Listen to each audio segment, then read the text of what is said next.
Hello you guys, and welcome to my tutorial of Candyland Math.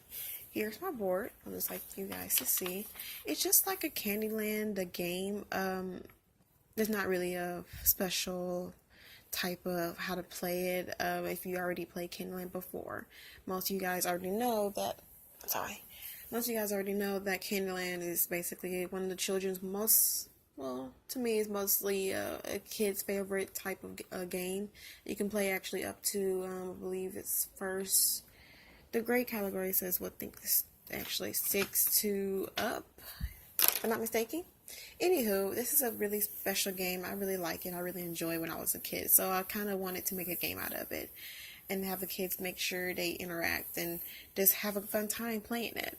So as you know, Candyland, it has some rules. I like to read it to you, but also I added on my rules. So I like to also read that as well. So the first actually is the rule for Candyland Math, and I made up the little title, a little corny, but hey, why not? So the first one is draw a folded index card from the Ziploc bag. As you can see right here, I do have some index cards. In these index cards, they are actually the 5th grade TEKS, which is the rectangular prison, and they'll solve it by using the formula of length, width, and height.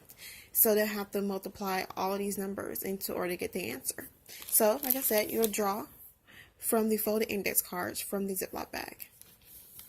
Next, you'll answer the question, but do not reveal the answer before it is solved.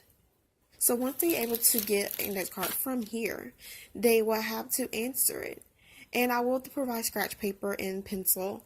I won't recommend them doing it as far as in their head, but hey, if they're good at that, that's awesome. You know, easier for them, right? But I want them to be able to make sure they check their work by checking it and just going over it, make sure it's right before they actually think it's solved. So they'll answer that question. Once after the problem is solved, the player can reveal the open flap of the index card.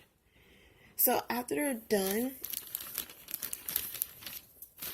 and like I said, I have a lot of these in my index cards. But for instance, you have 11 centimeters, 4 centimeters, and 6 centimeters. Centimeters. And so what you would do is that you'll find the volume of it. Once you're able to solve that, the kids can actually solve it using scratch paper and pencil. And I will provide that. They'll actually turn it over. It's the exact same thing, but the answer keys. So they can be able to check and see if they got the answer right. But they have to draw randomly from the index bag. In the Ziploc bag. Index bag. Anyway. So if they get it right, if they get the actual problem right, she or he can pick up a white game card. And that's like Candyland. You do pick up a white card. This right here shows a peanut. If you look on the board, you have the player, and you play up to 4. Here's your players. And you have to find a peanut. And here you go. The peanut is actually right here. So you can move all the way and skip all the way through, and boom, the peanut. And they will keep going in order. The first person to able to reach the King Candy Castle, it's pretty much you're the winner. So you'll just draw randomly. So if they get the answer right, okay, I got yellow. They answered this correctly, the question. This is the question right here. 2 times 5 is 10. And then you multiply the 10, you get the 9. If you know the answer, which you will say the answer before you flip it over, the answer will be, yes, correct, it'd be 90 centimeters cubed. So they have to tell me that.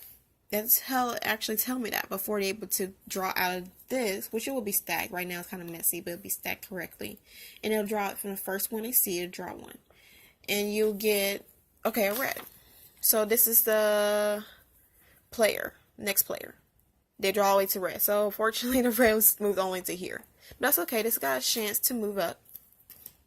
If you guys don't know, some of these cards are randomly chosen. So you have a blue and double blue. Now, if you don't know about Candyland, it does have directions right here. I did attach it to the actual Candyland rules. So they do not know how to play like the actual pieces to where to go. You basically can look at the rules